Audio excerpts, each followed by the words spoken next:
Merhaba küçük kaşifler. Bir önceki masalda size bir ipucu vermiştim. Bu ülkede kurnaz bir örümcek varmış ve hikayelerin en büyük ustasıymış demiştim.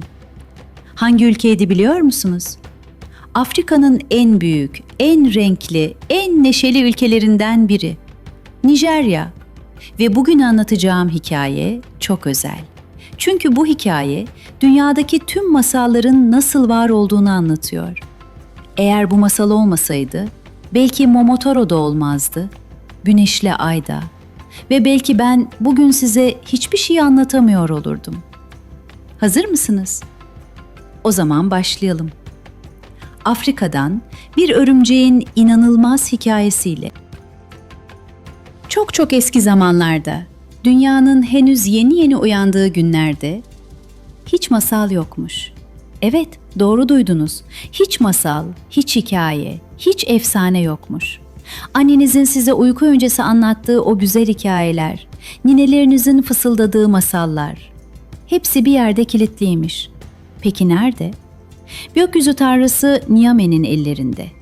Niame, tüm hikayeleri altın bir kutuda saklıyormuş. Kimseye vermiyormuş, kimseyle paylaşmıyormuş. Dünyada yaşayan insanlar ve hayvanlar suskunluk içindeymiş. Anlatacak bir şeyleri yokmuş. Gülecek bir masalları, ağlayacak bir hikayeleri, hayal kuracak bir efsaneleri yokmuş. Ta ki küçük bir örümcek bunu değiştirmeye karar verene kadar. Bu örümceğin adı Anansi'ymiş. Anansi küçükmüş. 8 bacaklı, ince telli, sevimli bir örümcekmiş. Ama zihni dağlar kadar büyükmüş. Bir sabah Anansi ipliğini çekerek gökyüzüne tırmanmış. Ta yukarıya, bulutların ötesine, Niame'nin sarayına kadar çıkmış. "Niame," demiş küçük örümcek, "hikayeleri bana sat." Niame'nin gözleri genişlemiş, sonra gülmüş. Şimşekler çakmış, gökler gürlemiş. Bu Niame'nin gülüşünün sesiymiş. "Sen mi? Küçücük bir örümcek mi? Büyük krallıklar bu hikayeleri istedi, ödeyemedi. Sen ne vereceksin?" Anansi gözlerini kısmış. "Ne istiyorsun?" demiş. Niame düşünmüş, sonra sırıtmış. 3 imkansız şey söylemiş. "Bana momoboroları getir. Eşek arılarının en tehlikeli sürüsünü, canlı. Bana onini'yi getir. Dünyanın en uzun, en güçlü yılanını, canlı. Bana osebo'yu getir. Leoparın en tehlikelisini, canlı." Orman gülmüş, rüzgar gülmüş, hayvanlar gülmüş. "İmkansız," demişler hepsi. Anansi sadece başını eğmiş ve geri dönüp düşünmeye başlamış. Anansi önce eşek arılarına gitmiş. Moborolar kocaman bir kovanda yaşıyormuş.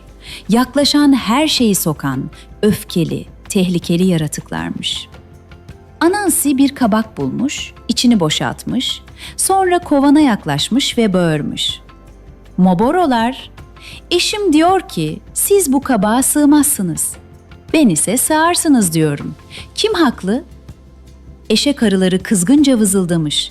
"Biz her yere sığarız," demişler ve tek tek kabağın içine girmeye başlamışlar. Hepsi içeri girince Anansi hızla kabağın ağzını tıkamış. Böylece 1. görev tamamlanmış. Sonra Anansi Onini'yi aramaya gitmiş. Dev yılan nehir kenarında uyukluyormuş. Uzunluğu gözle ölçülemeyecek kadar büyükmüş. Anansi uzun bir bambu dalı kesmiş. Yılanın yanına giderek kendi kendine konuşur gibi yüksek sesle söylenmiş.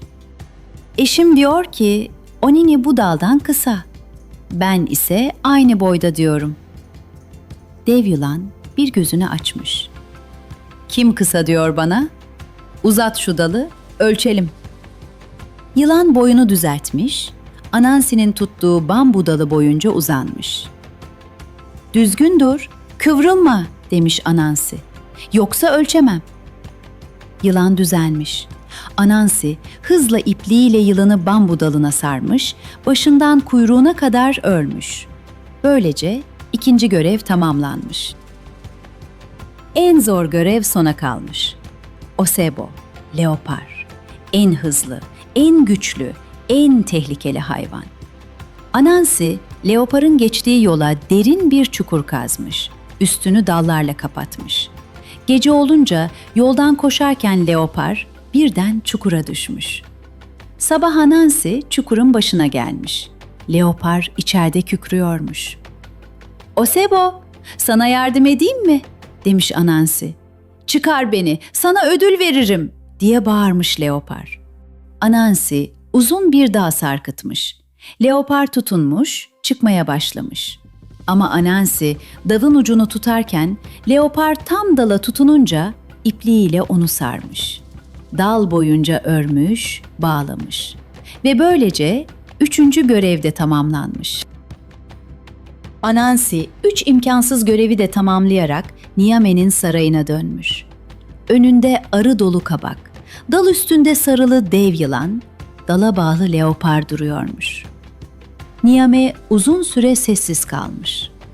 Sonra yavaşça eğilmiş, altın kutuyu açmış. Tüm hikayeler, tüm masallar, tüm efsaneler hepsi Anansi'nin önüne dökülmüş. "Sen küçücük bir örümceksin," demiş Niame saygıyla.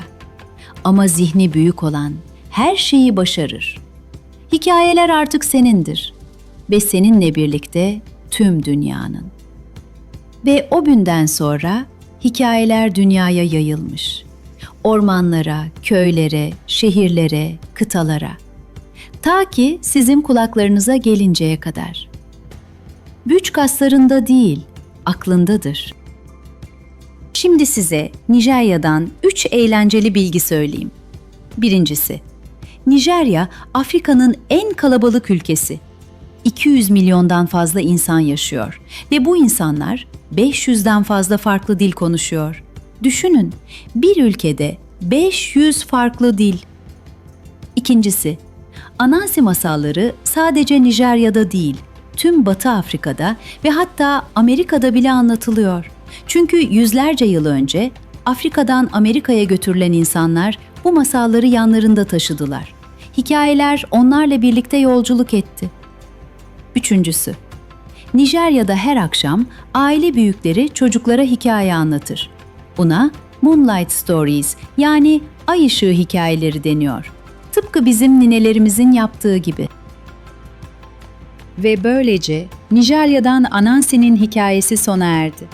Ama düşünün bir, bu masal olmasaydı, tüm masallar Niame'nin kutusunda kilitli kalsaydı, ben bugün size hiçbir şey anlatamıyor olurdum. Momotaro'yu, Güneşle Ay'ı, Anansi'yi, hepsini bize kazandıran küçük bir örümceğe teşekkür edelim. Bu masalı beğendiysen beğen butonuna bas. Bir sonraki ülkenin masalını kaçırmamak için kanala abone ol. Ve bu masalı sevdiklerinle paylaş. Çünkü güzel hikayeler paylaştıkça büyür. Gelecek masalımızda sizi yine başka bir ülkeye götürüyorum. İşte ipucu. Bu ülkede ateş kuşu varmış ve bir prens onu yakalamak için yola çıkmış. Hangi ülke? Yorumlara yazın. Uzak Diyarların masallarından görüşmek üzere.